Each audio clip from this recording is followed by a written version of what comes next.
अस्सलाम वालेकुम फ्रेंड्स, कैसे हैं आप सब? I am sure all are fine. This is Mubashar Iqbal Chauhan, advocate high court.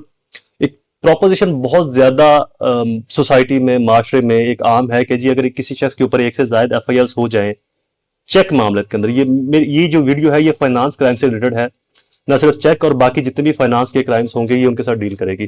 तो ये एक मिथ है, प्रजम्पशन है अब तक की कि जी अगर एक शख्स पर एक से ज्यादा एफआईआर हो जाएं और वो एफआईआर सिमिलर केस की हैं तो जो उसकी जमानत का स्कोप है वो लगभग ना नहीं रहता, वो लगभग खत्म हो जाता है। उसको प्री अरेस्ट बेल तो बिल्कुल नहीं मिलती। पोस्ट अरेस्ट बेल के अंदर भी जो उसका स्कोप है वो लगभग जीरो हो जाता है। अब तक हम भी यही समझते थे और यही एडवाइस करते थे लोगों को। अब एक लेटेस्ट जजमेंट आई है जिसको मैंने पढ़ा आज ही और मैंने सोचा कि इसको ऐसा आप तक पहुंचाया जाए। ऐसे बहुत सारे लोग हैं जो फाइनेंस क्राइम के अंदर फंस चुके हैं, अटके हुए हैं, तो उनके लिए जजमेंट बहुत बेनिफिट देगी। जजमेंट की आपको थोड़ी सी लुबे लुबाब बता दो, फिर आपको इसकी प्रोपोजिशन भी बताता हूं, देन आपको इसकी साइटेशन बताता हूं। ये कोई एक जजमेंट नहीं है, ये 4-5 जजमेंट्स का एक जखीरा है।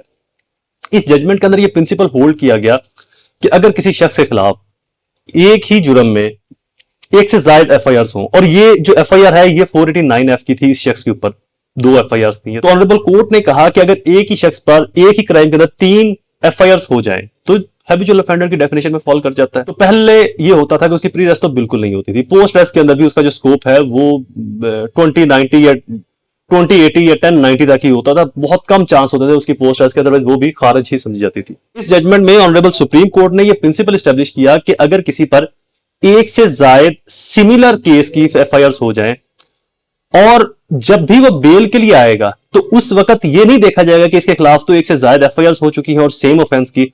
उस वक्त आपसे मुराद कोर्ट ने यह देखना है कि जिस जुर्म के अंदर ये बेल लेने के लिए आया है कोर्ट में, क्या इसके इसेंशियल इंग्रेडिएंट्स फुलफिल होते हैं इसके खिलाफ या नहीं होते। क्योंकि सम ऑफ टाइम ऐसा होता है कि एक बंदे के खिलाफ किसी पुलिस के साथ मिली भगत करके, मिलीजुल करके भी आप एफआईआर करवा देते हो। तो जब एक से ज्यादा एफआईआर आते हैं तो कोर्ट सिर्फ एफआईआर को देखती है, फैक्ट्स को नहीं देखती। तो ऑनरेबल सुप्रीम कोर्ट ने कहा कि आपने फैक्ट्स को भी देखना है कि क्या ये फैक्ट्स सिमिलर भी हैं इस बंदे के ऊपर, क्या इसने जुर्म किया भी है या इसके ऊपर जबरदस्ती एफआईआर दी गई हैं या इसको किसी और सेंस के अंदर एफआईआर को लाके इसके खिलाफ ये पर्चे करवा दिए गए। तो लिहाजा ये एफआईआर 489F की थी जहां पर एक से ज्यादा एफआईआर थी, फिर भी ऑनरेबल सुप्रीम कोर्ट ने जजमेंट, फिर भी ऑनरेबल सुप्रीम कोर्ट ने बेल ग्रांट की। अब प्रोपोजिशन बताता हूं, देन आपको इसकी साइटेशन भी सभी बताता हूं। Mere registration of other criminal cases against an accused does not disentitle him for the grant of bail if on merit he has a prima facie case. अगर मेरिट के ऊपर उसकी जमानत बन रही है तो सिर्फ इस वजह से उसकी जमानत खारिज नहीं की जाएगी कि जी इसके खिलाफ तो और भी क्रिमिनल केसेस मौजूद है। मेरिट्स पर जिस केस में उसकी जमानत बन रही है उस पर उसको जमानत दी जाएगी, बाकी क्रिमिनल केसेस को नहीं देखा जाएगा। 2023 SCMR 1977 PLD 1990, ये काफी पुरानी जजमेंट है लेकिन इसी जजमेंट को ही ये लेटेस्ट जजमेंट ने फॉलो अप किया। PLD 1990 SC 934 1997 SCMR 412 2021 SCMR 1227 2022 SCMR 1467 reference. तो जो लेटेस्ट जजमेंट है वो 2023 वाली है जो मैंने आपको पहले बता दी।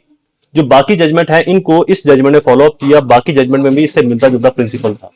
तो यहां पर ऑनरेबल सुप्रीम कोर्ट ने कहा कि अगर एक शख्स के खिलाफ एक से ज्यादा एफआईआर हो सिमिलर केस में और मेरिट पर उसकी बेल बन रही है तो उसकी बेल से इनकार नहीं किया जाएगा, सिर्फ उस केस की हद तक देखा जाएगा कि इस केस में इसका कितना रोल है। वीडियो इज कंप्लीट, दोबारा हाजिर होऊंगा किसी और इंफॉर्मेटिव वीडियो के साथ। तब तक मुझे अपनी दुआओं में जरूर याद रखें। अल्लाह ताला आप सबका हामी नासिर। वस्सलाम।